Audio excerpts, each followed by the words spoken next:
there was a Scottish farmer called Fleming who lived on a farm, and he was very poor, and he had a son.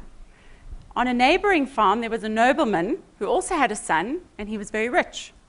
And one day, the nobleman's son was playing, and he fell into the nearby marshland. And Farmer Fleming was walking by, and he saw this little boy struggling.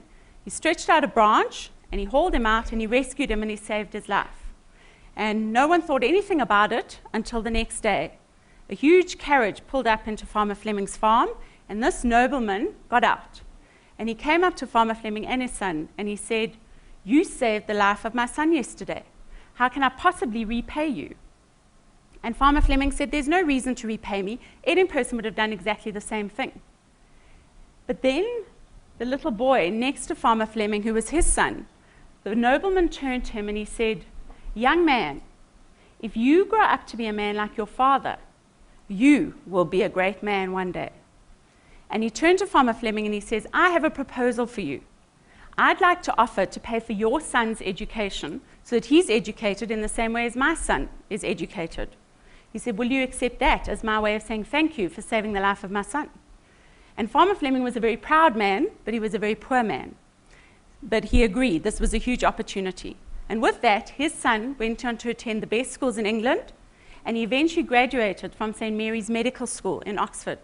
And he became the world-famous Sir Alexander Fleming, the founder of penicillin.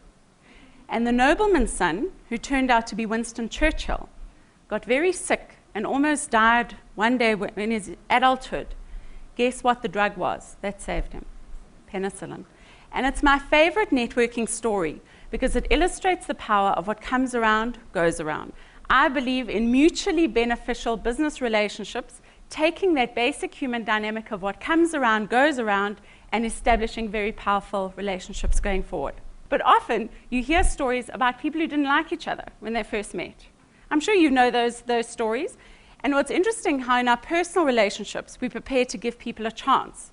And often in business, we're not necessarily prepared to do the same thing. And the sad reality of my presentation and my workshops is that, in my experience, it takes 6 years to develop a good network. This is not something I'm going to get an email from you in 6 weeks' time, say, "Wow, Helen, the most unbelievable things have happened to my network." It's a long-term career strategy. I don't know if any of you remember Nadia Bilchik.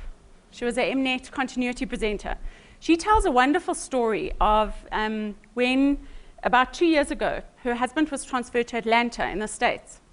And since she's been a little girl, her fantasy job has been to work at CNN. And that's obviously where their head office is.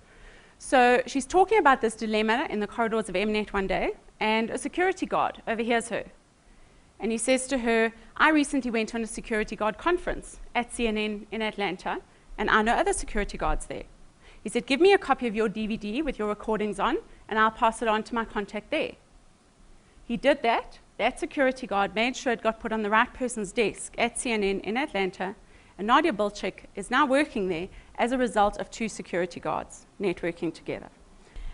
Now, I'm not sure if you know this, but on average, men say 7,000 words per day, and that includes grunts and ums. Women, on the other hand, say 21,000 words per day. So we say 3 times as many as what men do. Now, you've got to realize this is also job specific. So for those of you who know stay-at-home moms who stay at home with the children, they only use 3,000 words per day at home with the children. So you've got to realize when their husbands or partners come home, they've still got to reach their quota for the day. I've done a lot of work with sales teams of men, teaching them how to sell to women. And I say to them, "Guys, this is the business version of foreplay." They're like, "What? For ball? For what?" I said, "Foreplay. You can't make the sale on the first date. There needs to be some wining and dining from a business perspective before you actually make the sale. Because this is how women buy. Build a relationship with us, and then you can sell to us. Don't do the wham, bam, thank you, ma'am from a business perspective on the first date." She said to me, "I am the underwire bra of the organization."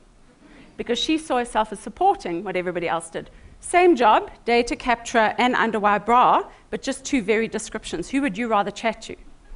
I think the underwire bra sounds a lot more interesting. If you are going to approach all your networking interactions, think, what can I give, not what can I get? You're destined for huge success. Thanks, everyone.